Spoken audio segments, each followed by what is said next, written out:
Мөргийн гол гэж өөр Монголын соёл зуул гэж хамгийн зүүн талын хэлвэ шүү дээ. Тэрний наан нэг 5-10 гаагаар нийтдээ нэг 7-8 мянган гаа газар энэ. Тийм газар бий. Тэр бол их алслагдсан. Тэрийг хаглаад тэндээс ургац янз бүрийн юм тэн гэж байхгүй. Тийм ба. Дэгэ нөмргийн гол гэж хоёр их том гол бий. Тэрний сав газрууд дээр байгаа. Гол асуудал бол тэр одоо менингийн тал алахгүй сум биш тэр алахгүй. Өчигдөр тусалгаад байгаа. Тий, тэнд бол байхгүй. Тэр тал нэгдүгээр, хоёрдугаар тэр тал чинь нүцгэн учраас хагалхал юм бол салхи нэрөөсөө маш чөлөөтэй. Тэр нь ямар ч хамгаалалт байхгүй ш тэр чинь цөмтэй уул толгод молгод гэж юм байхгүй. Манай Орхон солингийн сав газар чинь толготтой, оймодтой, ятгахтаа бургастай ийм учраас энэ Монголыг тэжээж байгаа жаахан Тарайлангийн талбайг чинь тэд хамгаалж байгаа. Уул нь зурвслан тариалахаас одоо энэ завхарсан ардчлалын үед бас тэр байхгүй болоод байна. Тэг жил ирэх дотор моргоц уурна. Харин нэг соёлын гэдэн жил бороо их са чиг их орсон гэсэн. Нод нь бол гам болсон учраас ургац бүрэн алдсан юм байна. Тэр үржил. За халахны орён энэ Доронтын тэгш тал газар 1961 онд Монгол зөвлөлтийн хамтарсан Атар газар судлах экспедиц ажилласан.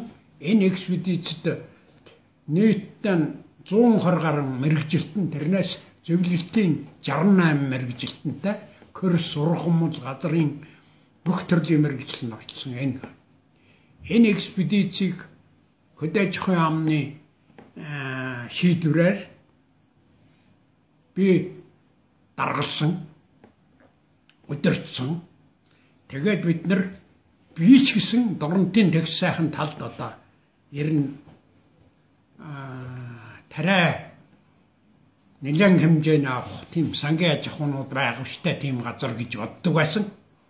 Гэтэл Көрсийн судлаад ирсэн чинь тэр хөрсний тэр талын үржил шимт Көрс нь хамгийн дээд тал нь 20-аас 25 см. Тэгэл 10-15 см. Тийм нэмгэн Көрсийг хаглах ямар ч боломж байхгүй. Дор нь цул элс. Ийм учраас энэ элсийг ил гаргуул тэнд элсэн манхан үүсгээс өөр ямар ч. Тэгээд тэр нутаг бол ерөөсөө юунд ч ашигладаг аргагүй. Одоо их Монгол элсгээд манай завхангуудын дагуу зурус элс байдаг шиг тийм элсэн манхан нутаг болнаа. Зөвхөн тийм учраас тэр мэрэгжлийн тэр том байгууллагын нотлогааг хэн жүзээд зөвхөн тэнд бэлчээрээр нь ашиглах нь зүйтэй гэсэн ингэж тогтоогдсон ийм онцлогтой газар нутаг юм шүү. Энэнийг одоо хагавж болохгүй. Хэрвээ одоогийн тэр чөлөөтвс гэдэг хоосон нарийн дор харийнхан дөгвөл тэднэрт тэр ирээдүй хамаахгүй шүү дээ. Тэд бол хагална. Тэгээд кимийн хүчтэй вардаад 2-1 жилдээ жаахан ургац авах магадлал байгаа болов. Тэгээд байхгүй. Тэгээд тэр нутаг тэр чигээрээ суурнаа. Элсэн манхан тал болнаа. Тэнд амьдрал байхгүй болно. Ийм онцлогтой юм гэдгийг хүмүүс мэдэхгүй. Энэ зөвхөн мэрэгжлийн байгууллагууд мэдж байгаа.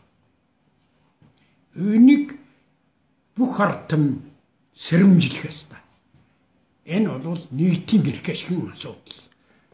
Тэнцлийн иргэдийн эрх ашигын асуудал. Монголын бүх орд түмний эрх ашигын асуудал. Энэ бол